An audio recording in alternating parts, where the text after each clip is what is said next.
시간에 그러면 하나님 말씀 같이 나누도록 하겠습니다. 우리 잠깐 일어나셔서 하나님 말씀 나누겠습니다. 오늘은 마태복음 1장 18절부터 25절까지 있는 말씀을 함께 읽고 말씀을 나누도록 하겠습니다. 제가 읽을 테니까 여러분 눈으로 잘 따라서 읽으시기 바랍니다. 예수 그리스도의 나심은 이러하니라. 그의 어머니 마리아가 요셉과 약혼하고 동거하기 전에 성령으로 잉태된 것이 나타났더니 그의 남편 요셉은 의로운 사람이라 그를 드러내지 아니하고 가만히 끊고자 하여 이 일을 생각할 때에 주의 사자가 현몽하여 이르되 다윗의 자손 요셉아 내 아내 마리아 데려오기를 무서워하지 말라. 그에게 잉태된 자는 성령으로 된 것이라. 아들을 낳으리니 이름을 예수라 하라. 이는 그가 자기 백성을 그들의 죄에서 구원할 자이심이라 하니라. 이 모든 일이 된 것은 주께서 선지자로 하신 말씀을 이루려 하심이니 이르시되 보라 처녀가 잉태하여 아들을 낳을 것이요 그의 이름은 임마누엘이라 하리라 하셨으니 이를 번역한즉 하나님이 우리와 함께 계시다 함이라. 요셉이 잠에서 깨어 일어나 주의 사자의 분부대로 행하여 그의 아내를 데려왔으나 아들을 낳기까지 동침하지 아니하더니 낳음에 이름을 예수라 하니라. 아멘. 2021년도 코로나와 함께 시작을 해서 코로나와 함께 끝을 맺고 있습니다. 이런 거 생각하면 참 답답하기도 하고 언제 이게 끝이 날까 이런 암담한 마음이 들기도 하고 그렇습니다. 근데 아마도 우리 예수님께서 이 땅에 탄생하실 즈음에 그 유대 사회도 비슷한 그런 상황이 있지 않았을까 이런 생각이 됩니다. 코로나는 아니었지만 그 당시에 이 유대 사회는 로마가 지배하고 있었거든요. 그래서 로마의 이 압제 이것 때문에 앞날이 보이지 않는 그야말로 절망적이고 암담한 그런 상황이었죠. 그런 상황 속에서 예수님이 이 땅에 오셨습니다. 저는 12월 한 달 동안 당시 성경에 기록되어 있는 그 예수님을 맞이했던 성탄을 맞이했던 그 사람들의 반응에 대해서 함께 좀 살펴보려고 합니다. 그래서 우리 이런 말씀을 나누면서 우리가 이제 성탄절을 맞이할 텐데 올해 성탄절을 우리가 어떤 마음으로 맞이했으면 좋을지 함께 말씀을 좀 나눠보기를 원합니다. 그래서 성탄을 맞이한 사람들 이런 제목으로 말씀을 함께 나누겠습니다. 세상에서 가장 먼저 예수님의 성탄을 예수님의 탄생을 맞이한 사람은 마리아와 요셉입니다. 육신의 부모이니까 당연히 그들이 가장 먼저 그 소식을 알게 되었겠죠. 성경에 예수님의 탄생에 대해서 기록하고 있는 그 성경이 두 곳이 있습니다. 많이 있지 않아요. 마태복음과 누가복음 두 곳에만 예수님의 탄생에 대한 기록들이 기록되어져 있습니다. 그런데 마태복음을 읽어보면 요셉에게 초점이 맞춰져 있고 누가복음을 읽어보면 마리아에게 초점이 맞춰져 있다라고 하는 것을 알 수 있습니다. 오늘 마태복음부터 한번 좀 살펴보기를 원하는데 오늘 읽었던 본문 말씀 18절 말씀을 다시 한번 보겠습니다. 예수 그리스도의 나심은 이러하니라. 그의 어머니 마리아가 요셉과 약혼하고 동거하기 전에 성령으로 잉태된 것이 나타났더니 이 말씀을 자세히 읽어보면 예수님의 탄생이 우리 일반적인 사람들의 출생과 다르다라고 하는 것을 우리가 알 수가 있습니다. 마리아가 요셉과 약혼하고 동거하기 전에 임신을 했다는 거예요. 근데 여러분 요즘은 약혼하고 결혼하기 전에 임신하는 사람들도 있고 하여간 결혼 전에 이렇게 아기부터 덜컥 갖는 그런 젊은 사람들도 있고 그런데 우리가 읽었던 이 말씀은 이런 게 아닙니다. 우리가 이 말씀을 이해하기 위해서는 그 당시에 유대인의 이 결혼 풍습, 결혼 제도 이것에 대해서 우리가 좀 알 필요가 있는데요. 당시 유대인들은 정식으로 결혼하기 전에 먼저 약혼식을 했습니다. 근데 그 이제 약혼은 그야말로 그냥 결혼을 하기로 약속하는 거잖아요. 근데 우리나라 우리 상황 이런 상황에서 약혼하는 것과는 좀 다릅니다. 우리는 약혼을 했다가 그냥 파혼하기도 하고 이런저런 일들이 있기도 하고 그러는데 이 당시 유대 사회에서는 약혼을 하는 그 순간 법적인 효력이 발휘가 되는 거예요. 그래서 정식으로 부부가 되는 것입니다. 약혼이 곧 부부가 되는 거예요, 법적으로. 그런데 1년 동안은 그 정식으로 약혼을 하고 나서 결혼하기 전까지 1년 정도의 기간을 갖습니다. 그래서 그 1년 왜 기간을 갖냐면 그 1년 기간 동안에 남편은 이제 결혼 준비, 지참금을 마련하는 것이고 아내는 그 기간 동안 신부 수업을 받고 그러는 것입니다. 그리고 두 사람이 젊은 시절 지금까지 살아오는 동안에 결혼 전에 순결한 삶을 살았는지 그것을 확인하는 기간도 그 1년 기간 동안에 그걸 확인하는 그런 기간이 있었다는 것입니다. 그래서 이제 1년 동안은 각자 자기 집에서 지내는 거예요. 결혼하고 약속을 하고 나서 1년 동안 각자 자기 집에서 지냅니다. 그리고 이제 1년이 지나고 나면 남편이 아내를 데려오기 위해서 신부 집으로 갑니다. 그리고 신부 집에서 먼저 결혼식을 하고 그리고 일주일 정도 피로연을 갖고 그리고 나서 이제 신부를 남편 집으로 이렇게 데리고 오는 거죠. 근데 이 마리아와 요셉 사이에 바로 그 약혼 기간에 1년 그 약혼 기간에 마리아가 임신을 하게 되었다는 것입니다. 여러분 이거는 사실은 있을 수 없는 일이 벌어진 것이죠. 그야말로 일어나지 말아야 할 그런 일들이 일어나게 된 것입니다. 둘 중 안에 하나예요. 그냥 우리 생각으로 보자면 마리아가 부정을 저질렀던지 아니면 마리아와 요셉 사이에서 어떤 일이 있었던지 아마 이제 그런 거지요. 그런데 둘 다가 아니었다는 것입니다. 마리아가 부정을 저지른 것도 아니고 마리아와 요셉 사이에 둘 사이에 어떤 일이 있었던 것도 아닙니다. 그럼에도 불구하고 마리아가 임신을 했으니 이건 뭐 그야말로 그냥 그 두 사람과 그 두 집안을 보자면 이건 정말 큰일, 그야말로 큰일이 난 것입니다. 마태복음에 보면 마리아의 반응은 없고 요셉의 반응만 있는데 이런 일이 일어났을 때 요셉이 어떻게 반응하는지 말씀을 한번 볼까요? 19절 20절인데 그의 남편 요셉은 의로운 사람이라 그를 드러내지 아니하고 이것은 자기의 약혼녀 마리아가 임신했다는 사실을 드러내지 않고 가만히 끊고자 하여 이 일을 생각할 때에 이거 가만히 끊고자 했다는 것은 뭐 낙태 이런 게 아닙니다. 그냥 그 약속했던 거 약혼 결혼하기로 약속했던 것을 없던 일로 하겠다 이제 그 얘기예요. 근데 이거는 사실은 뭐 우리나라 이런 상황과 다르게 약혼이 법적으로 이미 결혼을 한 거예요. 그렇기 때문에 이거를 없던 일로 하는 것은 이거 굉장히 힘든 일이거든요. 그런데 이 요셉이 그렇게 조용히 문제를 해결하려고 했다는 것입니다. 그 이유는 요셉이 그 약혼녀 마리아를 진정으로 사랑했다는 거죠. 그래서 그 여인을 어떻게 해서든지 보호해 주려고 그냥 사람들 모르게 조용히 그 문제를 해결하고 넘어가려고 했다라고 이야기하고 있습니다. 그러나 당시에 이 유대인의 율법에 의하면 사실은 마리아는 돌에 맞아 죽어야 되는 그런 상황입니다. 덜컥 임신을 했으니까 그런 경우에는 공개적인 자리에서 사람들에 의해서 돌에 맞아서 죽어야 했습니다. 이게 유대인의 율법이에요. 신명기에 보면 그런 말씀이 있습니다.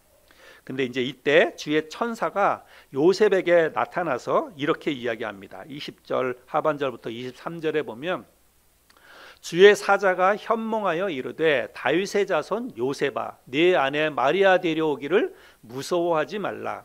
그에게 잉태된 자는 성령으로 된 것이라. 아들을 낳으리니 이름을 예수라 하라. 이는 그가 자기 백성을 그들의 죄에서 구원할 자이심이라 하니라. 이 모든 일이 된 것은 주께서 선지자로 하신 말씀을 이루려 하심이니 이르시되 보라 처녀가 잉태하여 아들을 낳을 것이요 그의 이름은 임마누엘이라 하리라 하셨으니 이를 번역한즉 하나님이 우리와 함께 계시다 함이라. 이 말은 이런 거예요. 네 약혼녀 마리아가 부정을 저질러서 아기를 임신한 것이 아니다. 하나님께서 성령을 통해서 하나님의 일을 이루시기 위해서 그렇게 하신 것이라는 거예요. 그래서 네 아내 데려오기를 무서워하지 말아라. 네 아내가 아이를 낳을 것인데 이름까지 정해줍니다. 그 아이의 이름을 예수라 하라. 그리고 그 아기가 이스라엘 백성들을 죄에서 구원하게 될 것이다. 이런 이야기를 하는 것입니다. 여러분 요셉이 이 이야기를 들었을 때 여러분 만약에 우리가 그런 얘기를 들었다면 여러분 어떻게 반응할 수 있을까요? 이게 뭐 도대체 이해할 말인가요? 뭐 알아들을 말인가요? 도무지 이거는 뭐 이해도 안 되고 알아들을 그런 소리가 아닙니다. 자기를 통하지 않고 어떻게 자기의 약혼녀가 아기를 가졌다는 말입니까? 또 이게 뭐 성령으로 잉태되었다. 그리고 그의 아들이 이스라엘 백성들의 죄를 구원하게 될 것이다. 이게 도대체 무슨 말인가요? 아마 요셉도 당연히 그런 마음이 들었을 것입니다. 너무 황당한 그런 이야기이죠. 그런데 요셉은 주의 천사가 하는 그 모든 말들을 어떻게 했냐면 마음속에 믿었다는 것입니다. 마음속에 믿고 그 사실을 그대로 받아들였다는 것입니다. 도저히 믿을 수 없는 그야말로 황당한 이야기였지만 사실로 그 이야기들을 다 믿고 받아들였다고 말하고 있습니다. 24절 25절 보니까 요셉이 잠에서 깨어 일어나 주의 사자의 분부대로 행하여, 여기 주의 사자의 분부대로 행하여 그의 아내를 데려왔으나 아들을 낳기까지 동침하지 아니하더니 낳음에 이름을 예수라 하니라. 처음에는 그냥 조용히 없었던 일로 파혼을 하려고 생각을 했는데 주의 천사의 말을 듣고 마음을 바꿔서 그 말을 마음속에 믿고 받아들여서 그의 아내를 데리고 왔다라고 이야기하고 있습니다.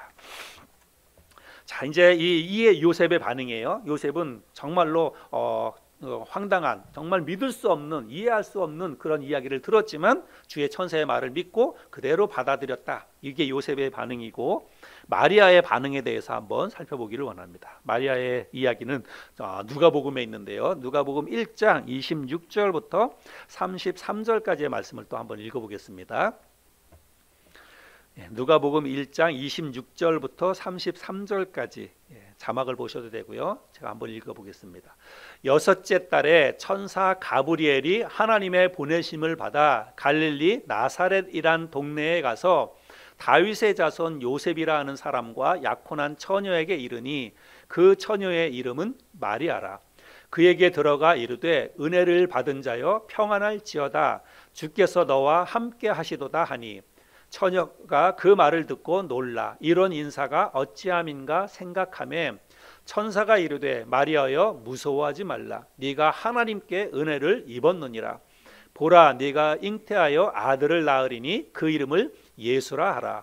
그가 큰 자가 되고 지극히 높으신 이의 아들이라 일컬어질 것이요 주 하나님께서 그 조상 다윗의 왕위를 그에게 주시리니 영원히 야곱의 집을 왕으로 다스릴 것이며 그 나라가 무궁하리라. 네가 아들을 낳게 될 것인데 그 이름을 예수라 하라는 것입니다. 그리고 그가 큰 자가 될 것이고 지극히 높으신 이의 아들이라 이렇게 일컬음을 받게 될 것이다. 이렇게 이야기를 합니다. 지극히 높으신 이는 누구예요? 하나님이죠. 그러니까 네가 낳을 아기가 하나님의 아들이라고 사람들이 그렇게 이야기를 하게 될 것이다. 이렇게 천사가 이야기를 했다는 거예요. 그리고 네가 낳은 그 아들에게 다윗의 왕권을 물려주게 될 것이다. 이렇게 이야기를 합니다. 여러분 이게 얼마나 엄청난 일입니까? 내가 낳은 아기가 하나님의 아들이라고 사람들이 그렇게 이야기를 한다는 거예요. 그 아기에게 다윗의 왕위를 물려주겠다. 이렇게 이야기를 하는 것입니다. 여러분 이걸 마리아가 들었을 때 이게 이해가 될까요? 요셉과 똑같이 마찬가지겠죠. 이게 어떻게 이해가 될 것이고 이걸 마음에 어떻게 받아들일 수가 있겠습니까? 그래서 마리아가 반응을 하는데 뭐라고 반응하냐면 34절에 마리아가 천사에게 말하되 나는 남자를 알지 못하니 어찌 이 일이 있으리이까.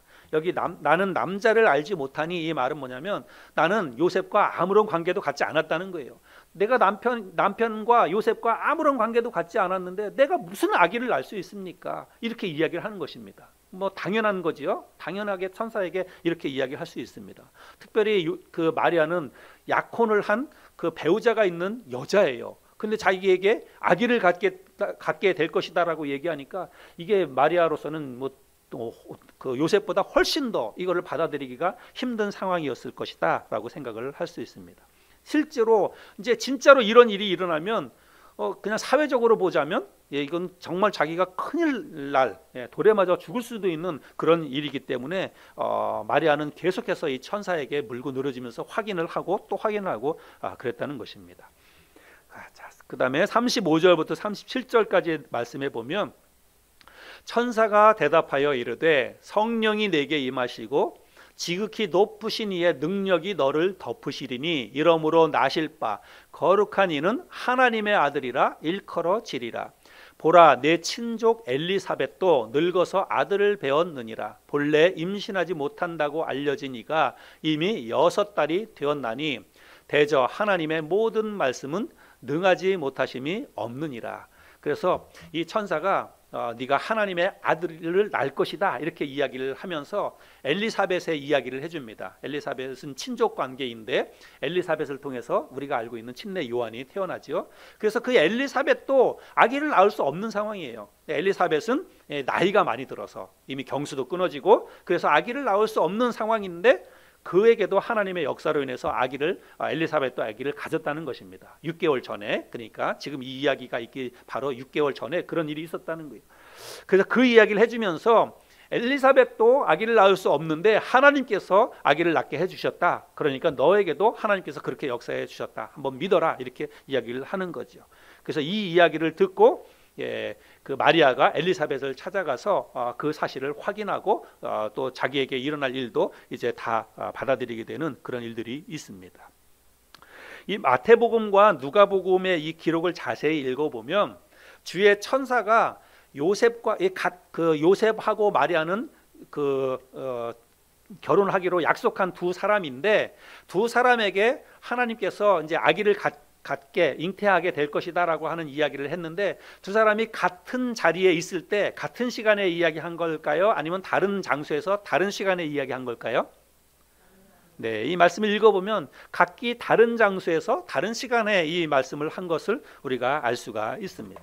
마태복음 그 사건을 보면 요셉에게 어떻게 주의 천사가 나타나서 이 이야기를 처음에 이야기를 하냐면 주의 사자가 현몽하여 이르되 꿈에 나타났다는 거예요. 요셉에게는 꿈에 나타났습니다. 그래서 요셉이 잠에서 깨어 일어나 이제 천사의 이야기를 이렇게 듣고 그랬다는 것입니다. 그래서 요셉에게는 꿈에 주의 천사가 나타나서 이제 이런 잉태 소식을 전했고 마리아에게는 누가복음 말씀해 보면 26절 27절에 보니까 여섯째 달에 천사 가브리엘이 하나님의 보내심을 받아 갈릴리 나사렛이란 동네에 가서 다윗의 자손 요셉이라 하는 사람과 약혼한 처녀에게 이르니 그 처녀의 이름은 마리아라. 그러니까 마리아에게는 꿈이 아니라 실제로 가브리엘이라고 하는 천사가 가서 마리아에게 잉태 소식을 전했다라고 하는 것을 알 수 있습니다. 그러니까 두 사람이 결혼하기로 약속한 그 약혼의 기간 동안에 각기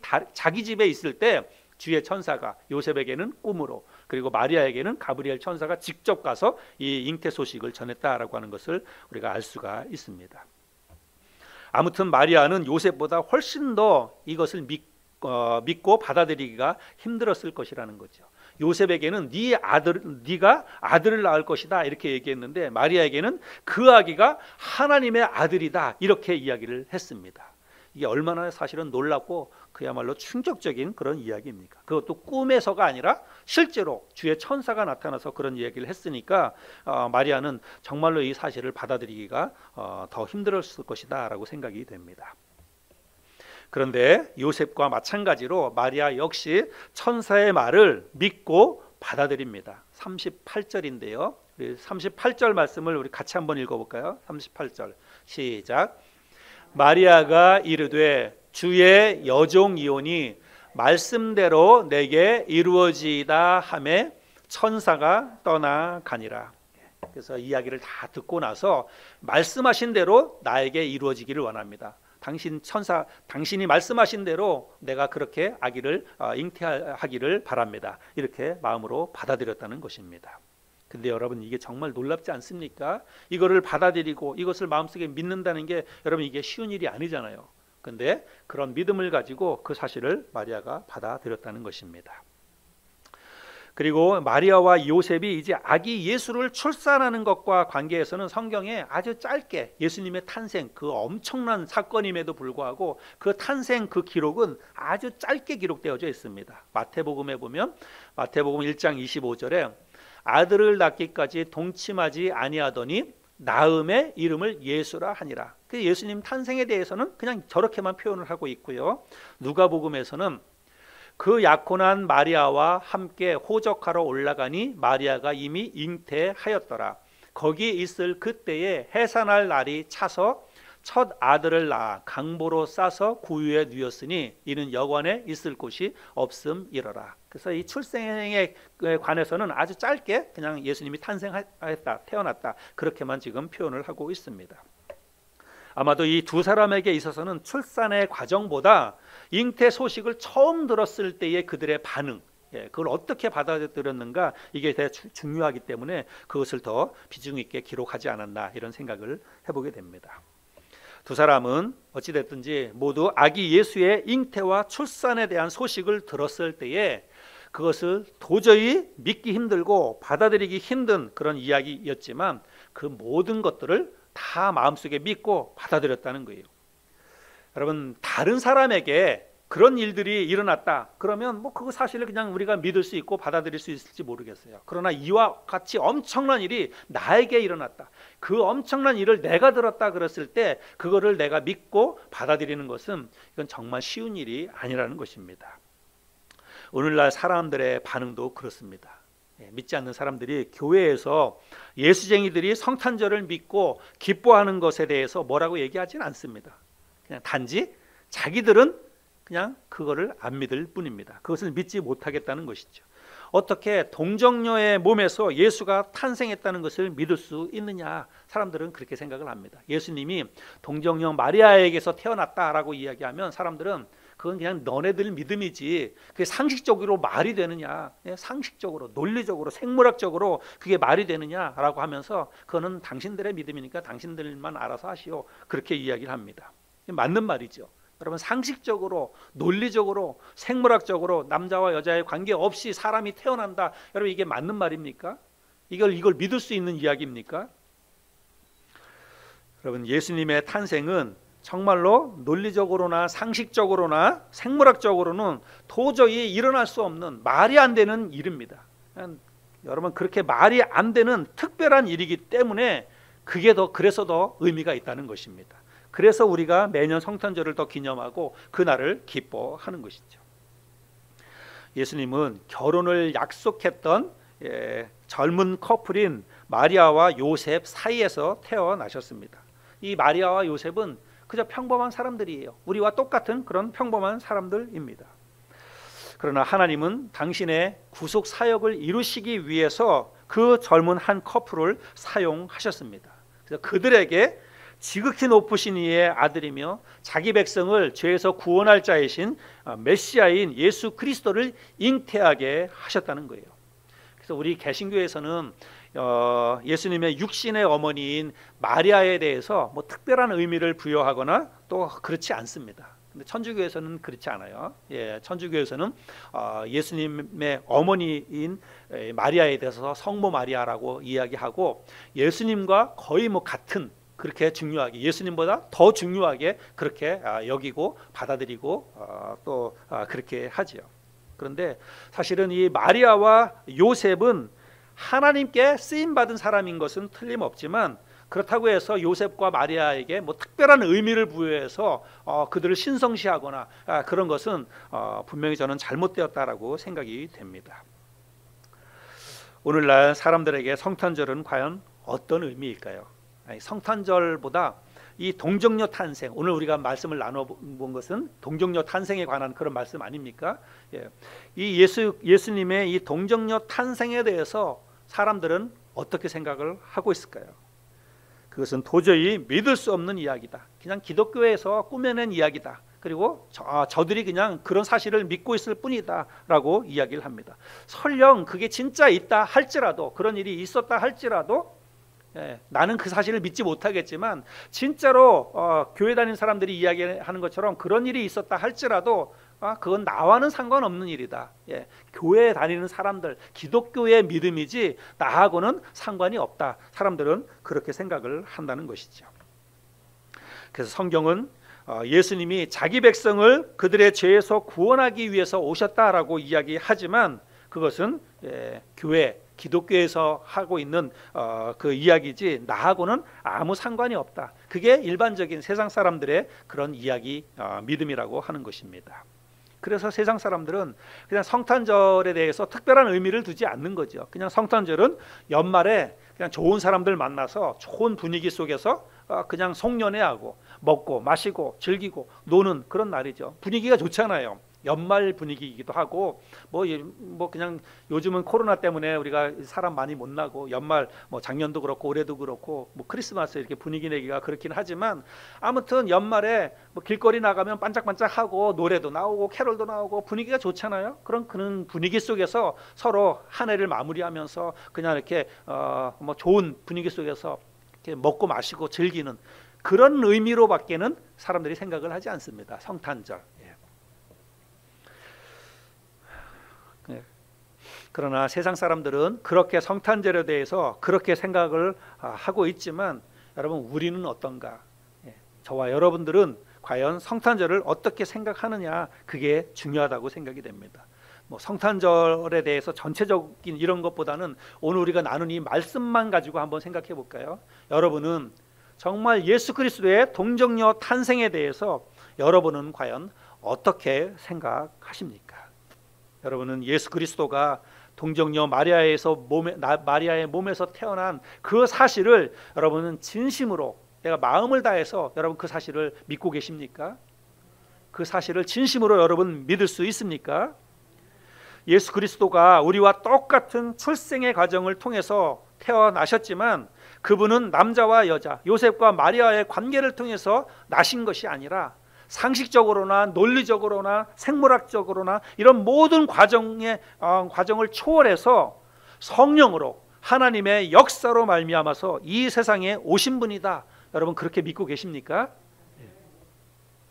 비록 마리아와 요셉을 통해서 우리와 똑같은 아기의 모습으로 이 땅에 오셨지만 그분이 바로 이 세상 모든 사람들을 죄에서 구원하기 위해서 이 땅에 오신 하나님의 아들이라고 우리는 믿어야 합니다. 여러분 우리가 그렇게 예수 그리스도를 마음속에 믿어야만 우리의 삶 가운데 이 성탄절의 의미가 주어지게 된다는 사실입니다. 성탄절은요 그냥 우리가 좋은 분위기 속에서 한 해를 마무리하면서 웃고 마시고 즐기면서 그렇게 보내는 것이 아니라 우리의 이 믿음을 다시 한번 확인하는 날입니다. 우리의 이 믿음을, 어떤 믿음이요? 하나님께서 이 세상에 있는 모든 사람들의 죄를 구원하기 위해서 당신의 독생자인 예수 그리스도를 이 땅에 보내주신 날이에요. 그 날이 성탄절이라고 하는 사실입니다. 그래서 우리가 성탄절을 맞이하면서 예수 그리스도가 바로 우리의 죄를 위해서 이 땅에 오신 날이구나, 나를 죄와 사망으로부터 구원해 주시기 위해서 예수 그리스도가 하늘의 보좌를 버리고 하나님에 의해서 이 땅에 오신 날이구나 라고 하는 것들을 다시 한번 마음에 새기면서 하나님 앞에 감사하고 하나님께 영광을 돌리는 그 날이 바로 성탄절이라는 사실입니다. 요셉과 마리아에게 주의 천사가 나타나서 그야말로 도저히 믿을 수 없는 기가 막힌 이야기를 들려줬을 때 두 사람은 모두가 다 어떻게 했다고요? 그 말을 다 마음속에 믿고 받아들였습니다. 요셉이 잠에서 깨어 일어나 주의 사자의 분부대로 행하여, 그 이야기를 다 현몽에서 꿈속에서 천사의 말을 들었을 때에 그 꿈에서 깨어나서 뭘 했냐면 주의 천사가 가르쳐 준 대로 자기의 아내 마리아를 데리고 왔다는 사실입니다. 또 마리아가 이르되 주의 여종이오니 말씀대로 내게 이루어지이다 하며, 그야말로 기가 막힐 이야기고 도저히 납득이 안 되고 받아들일 수 없는 그런 이야기였지만 하나님이 보내신 천사의 이야기를 듣고 그 사실을 마음속에 받아들이고 말씀하신 대로 나에게 그 일이 이루어지기를 바랍니다, 이렇게 받아들였다는 사실입니다. 우리는 주의 천사는 아닐지라도 오늘날 우리가 예수 그리스도의 탄생에 대한 이야기를 우리가 무엇을 통해서 예수님의 탄생 이야기를 듣습니까? 성경을 통해서 듣습니다. 오늘날 이렇게 가브리엘 천사가 우리에게 와가지고 이야기해 주는 게 아니라 우리는 성경을 통해서 예수님의 탄생에 대한 이야기를 우리가 듣습니다. 여러분, 이 이야기를 오늘 우리가 들을 때 우리가 이 이야기를 어떻게 마음속에 받아들여야 될지 오늘 말씀을 나눴습니다. 보라, 처녀가 잉태하여 아들을 낳으리니 그 이름을 예수라 하라. 이는 그가 자기 백성을 그들의 죄에서 구원할 자이심이라 하니라. 오늘 저와 여러분들이 이 말씀을 천사는 아니지만 하나님의 말씀인 성경을 통해서 오늘 아침에 우리가 이 말씀을 들었습니다. 여러분, 이 사실을 그대로 마음속에 믿고 받아들일 수가 있겠습니까? 우리가 이 말씀을 진심으로 내 마음속에 정말 하나님께서 나를 구원하시기 위해서, 이 세상을 구원하기 위해서 처녀의 몸을 통해서 아기 예수가 탄생하게 해주셨다는 사실을 진심으로 마음속에 믿고 받아들일 때에, 여러분 이 사실을 받아들인다면 어찌 감사하지 않을 수가 있겠습니까? 나를 죄에서 구원하기 위해서 예수님이 이 땅에 오셨다니까 이게 얼마나 감사한 일입니까? 그리고 그 예수 그리스도가 이 땅에 오심으로 말미암아서 내가 죄와 사망으로부터 완전히 영원토록 해방되었다니까, 여러분 이게 얼마나 감사한 일이 아닐 수가 있겠습니까? 성탄절은 그저 세상 사람들처럼 먹고 마시고 웃고 즐기는 그런 날이 아닙니다. 우리가 다시 한번 예수 그리스도가 왜 이 땅에 오셨는지, 예수 그리스도가 이 땅에 오신 것이 나와는 무슨 상관이 있는지, 이것을 다시 한번 마음속에 되새기고 그 사실로 인해서 하나님 앞에 감사하면서 성탄절을 맞이해야 한다는 사실입니다. 우리를 죄에서 구원하시기 위해서 전혀 상식적이지 않은, 그렇기 때문에 더 특별할 수밖에 없는 이 성탄절의 의미를 우리가 다시 한번 마음에 새기면서 기쁨과 감사한 마음으로 성탄절을 맞이하는 저와 여러분들이 될 수 있기를 바랍니다.